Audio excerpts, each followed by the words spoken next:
Aujourd'hui, je voudrais te partager une méthode simple à appliquer lorsque tu divises tes Sarracenia. Je vais te montrer une autre technique que je ne t'ai toujours pas encore partagée ici sur YouTube et que j'utilise depuis quelques années pour faciliter l'enracinement des différentes divisions que je réalise. Nous sommes actuellement en hiver et c'est une excellente période de l'année pour diviser et rempoter tes plantes carnivores. La première étape est donc de préparer un substrat adapté à la plante que l'on va diviser et rempoter. Donc ici j'utilise un mélange 70% de tourbe blonde et 30% de perlite que je fais en sorte de bien humidifier au préalable comme tu le vois actuellement, et je fais en sorte également donc de bien le remuer avec la petite pelle verte que j'ai, histoire de casser un petit peu les mottes et faire en sorte que l'on n'ait pas de gros paquets de tourbe lorsque je vais remplir les pots.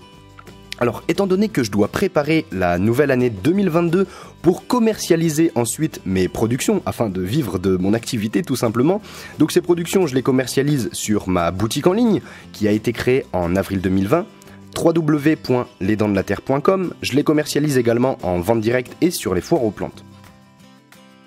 J'ai décidé aujourd'hui de diviser certains de mes pieds-mères de Sarracenia dracula. C'est une plante qui est assez facile de culture et que j'apprécie énormément, qui est un croisement de Sarracenia purpurea. Pourquoi est-ce que je l'apprécie ? Eh bien c'est principalement pour la couleur de ses urnes. Au début de la saison, lorsque les premières urnes vont apparaître, vers avril environ, la couleur des urnes est plutôt orangée. Et en fin de saison, elle va continuer donc au fil du printemps et de l'été à prendre le soleil et elle va commencer à développer des couleurs assez rougeâtres et très sombres en fin de saison, donc vers août, septembre, et c'est pour ça que j'apprécie énormément cette plante.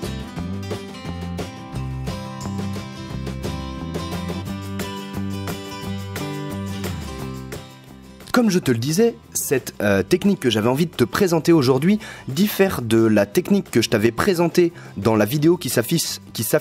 juste en haut à droite, où là pour le coup, actuellement comme tu le vois, les pots sont remplis jusqu'à ras-bord, alors que dans la vidéo que j'avais déjà réalisée sur la division et le rempotage des Sarracenia, je ne remplissais pas le pot jusqu'en haut. Pourquoi aujourd'hui donc je fais différemment ? Eh bien c'est parce que cette fois-ci j'applique, on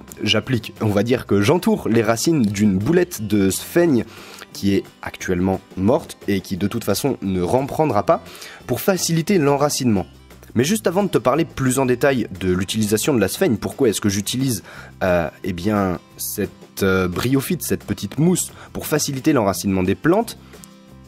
Ce qui est très important, comme tu vas le voir, ça va être de bien orienter les racines vers le bas comme je suis en train de le faire avec la pince à épiler. C'est très important que les racines ne remontent pas vers le haut du pot mais qu'elles soient bien vers le fond pour que lorsque ta plante sera bien implantée dans son pot, qu'elle puisse développer des racines qui poussent vers le bas et histoire que ta plante puisse bien s'ancrer dans le pot.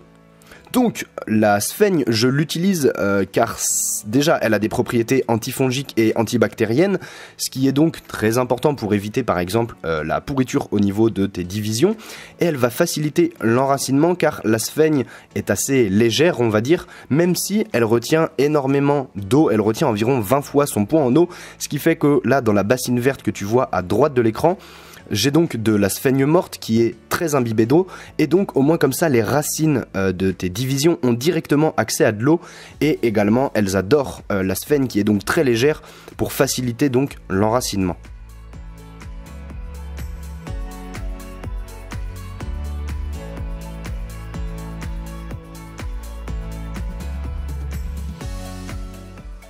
Donc cette technique d'appliquer une boulette de sphaigne autour des racines, je te conseille vraiment de l'utiliser lorsque tu as réalisé une division et que celle-ci n'a que très peu de racines. C'est-à-dire que si tu divises ta plante et que parmi les divisions il y en a où tu as beaucoup de racines et qui sont très grandes, eh bien tu n'as pas à remplir comme je le fais actuellement le pot jusqu'à ras-bord. Vaut mieux mettre un fond de substrat et ensuite tu vas disposer de la terre autour. De toute façon, si tu veux voir comment est-ce que je réalise, eh bien je te laisse cliquer sur la vidéo qui s'affiche en haut à droite et que je vais mettre également en description de la vidéo lorsque j'avais eh bien déjà réalisé une vidéo sur la division et le rempotage des Sarracenia. Mais pour le coup, lorsque tu décides de réaliser comme moi cette méthode de multiplication,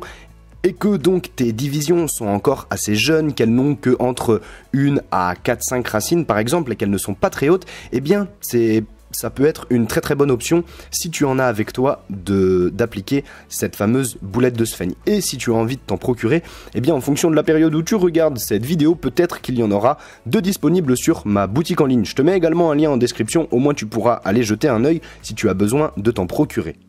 Et voilà le résultat, voilà ce que donne l'ensemble des divisions de Sarracenia Dracula, que j'ai également disposé dans l'un de mes bacs de culture et que je remplis d'eau. Parce que oui, j'ai vaporisé un petit peu en surface avec un vaporisateur d'eau. Alors ça, je le fais simplement pour nettoyer la plante, étant donné qu'on la manipule, qu'on a de la terre autour, mais ça permet également de faire un appel d'eau, d'humidifier le substrat en surface, et donc en versant de l'eau dans le bac,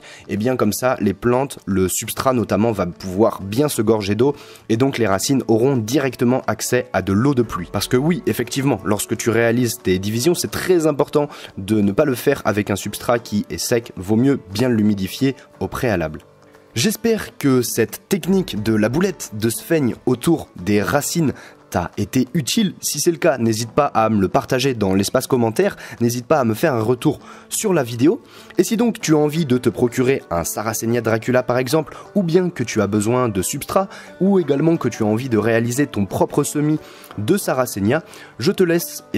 visiter ma boutique en ligne si tu as envie de te faire plaisir ou bien faire plaisir à tes proches afin de découvrir les plantes carnivores. Merci à toi pour le visionnage de cette vidéo et moi je te dis à très vite autour de cette nature insolite, passionnante et dévorante. Ensemble cultivons l'insolite, c'était Enzo pour les Dents de la Terre.